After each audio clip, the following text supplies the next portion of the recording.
Steven Mintz is a historian, author, and educator at the University of Texas at Austin. This presentation is based on his recently released essay about liberal democracy, how it is the result of a complex historical evolution, and how it requires the consent of the governed and provides safeguards for individual rights. While it matured during the European Enlightenment and culminated in the American and French revolutions, many of its principles date back to the Magna Carta of 1215. Key features of liberal democracy are 1. Free and fair elections. 2. Rule of law. 3. Protection of the individual rights of free speech, religion, press, and assembly. 4. Separation of powers. 5. Independent judiciary. 6. Pluralism and civil society. 7. Protection of minority rights. 8. Checks and balances. In essence, institutional guardrails. However, it also currently includes a cruel paradox. Liberal democracy has delivered more freedom, wealth, and security than any system in history, and yet, now it inspires less devotion. Why? Inherent vulnerabilities. Political theorist William Galston's blunt answer is, liberal democracy slows decisions, forces compromise, protects minorities, demands tolerance, is noble but not magnetic, and misunderstands human beings.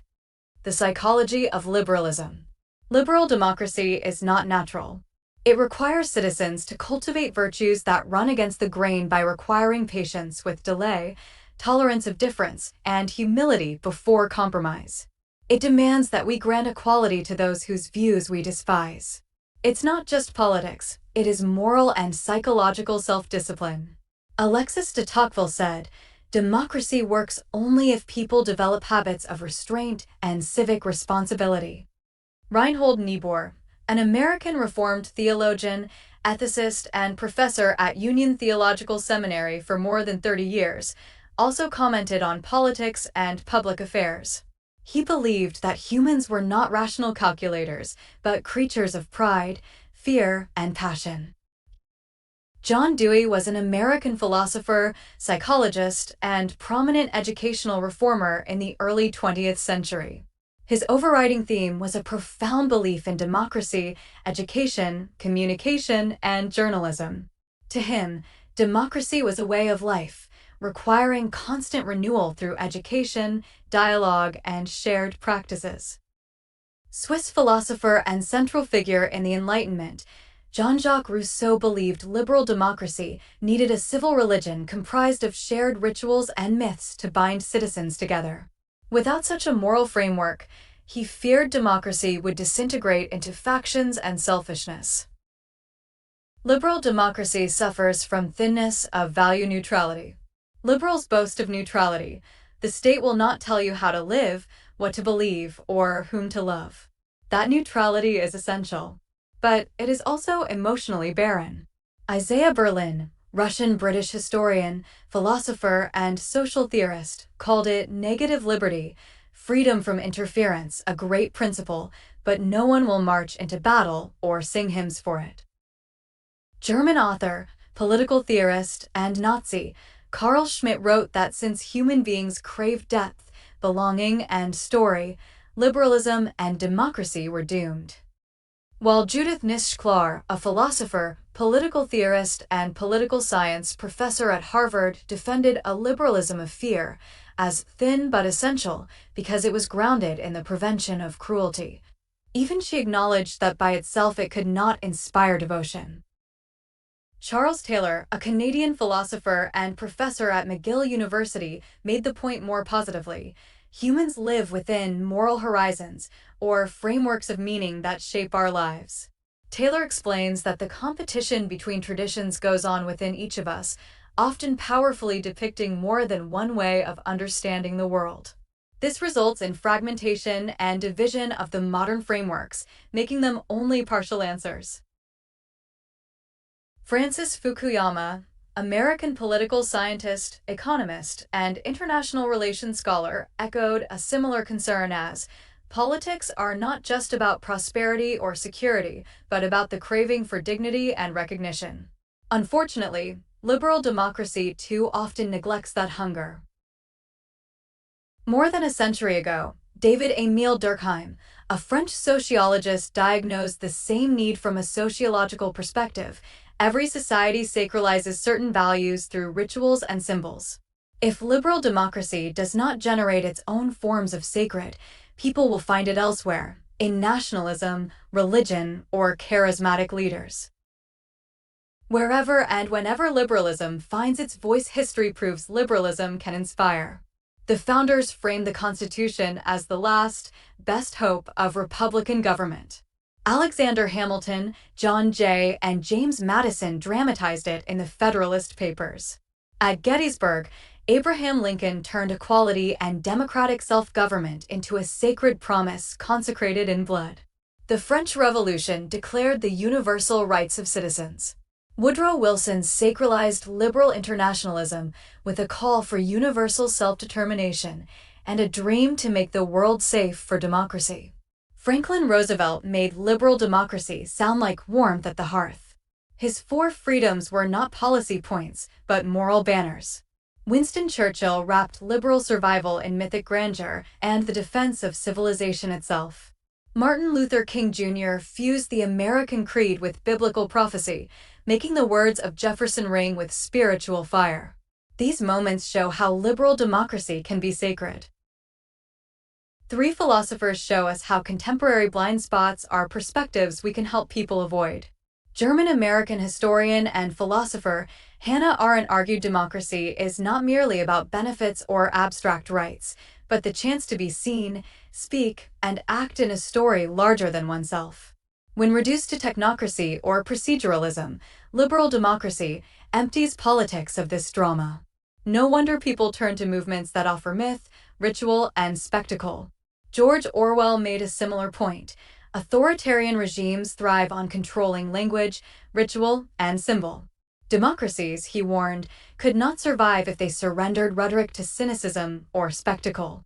Dr. Cornell Ronald West, an American philosopher, theologian, political activist, and independent candidate in the 2024 United States presidential election more recently, put it even more sharply. Democracy without prophetic fire, without a language of justice, sacrifice, and love, risks becoming a managerial machine, incapable of inspiring devotion.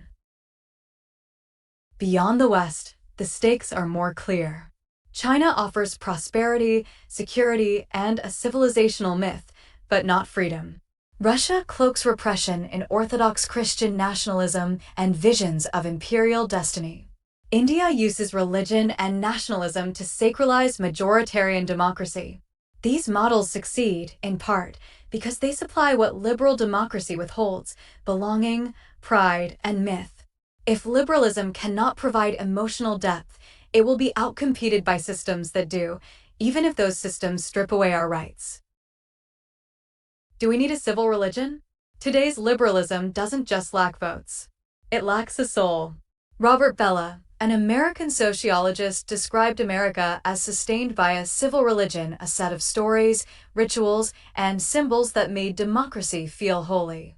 Benedict Anderson, an Anglo-Irish political scientist and historian who lived and taught in the United States, explored the origins of nationalism and calls nations imagined communities, bound together by shared myths and memories. Michael Walzer, an American political theorist, reminds us that citizenship is always thick with symbols, not the procedural. If liberal democracy is to survive, it must reclaim that thickness.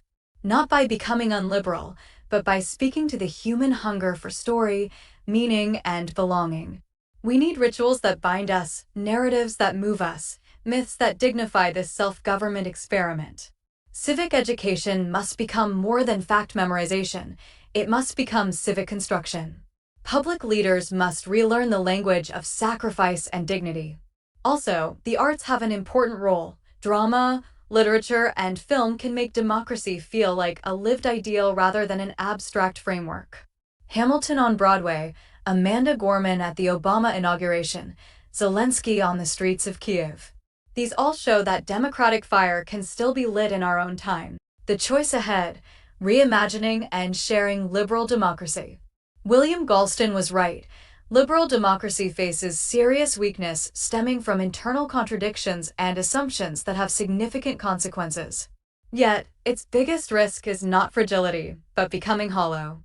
Neutral politics fail to inspire passion, while procedures alone can't heal loss or encourage sacrifice. People won't rally behind abstractions, nor will they risk everything for fair processes or negative liberty. Instead, history shows people fight and endure for dignity, unity, and freedom expressed in powerful moral symbols. Liberal societies today must richen liberalism with deeper moral meaning, powerful stories, and emotional appeal. Without this, democratic systems become empty shells, easily overtaken by those who offer belonging but reject freedom. If liberalism doesn't meet people's need for meaning, its illiberal competitors will only grow stronger. Steven Mintz writes with both scholarly insight and personal experience, having observed cycles where hope for democracy faded into disappointment, the moral certainty of the Cold War giving way to cynicism, the Arab Spring's promise turning into new authoritarian regimes, and the slow reversal of democratic growth. As a historian, he knows that liberal democracy wasn't inevitable. It was built by hard work, sacrifice, persuasive ideas, and bold visions. Leaders who renewed democracy understood this. Abraham Lincoln preserved the Union by promoting equality and national purpose. Franklin D. Roosevelt responded to economic crisis with shared resolve. Martin Luther King Jr. inspired America with a vision of civil rights rooted in justice and dignity. These figures recognized that rules and rights aren't enough. Citizens need powerful stories, unifying symbols, and meaningful visions to motivate them. Today's politics, dominated by soundbites, hashtags, and technical fixes, lack the deep language needed for collective healing, loyalty, and inspiration toward noble purposes beyond self-interest or party lines. Our challenge is not just defending democracy's structures, but reimagining it as a shared moral journey. We need a civic faith that brings dedication as well as agreement. Without this renewal, liberalism risks emptiness and extinction. With it, democracy can once again inspire true devotion and sustain freedom through real meaning.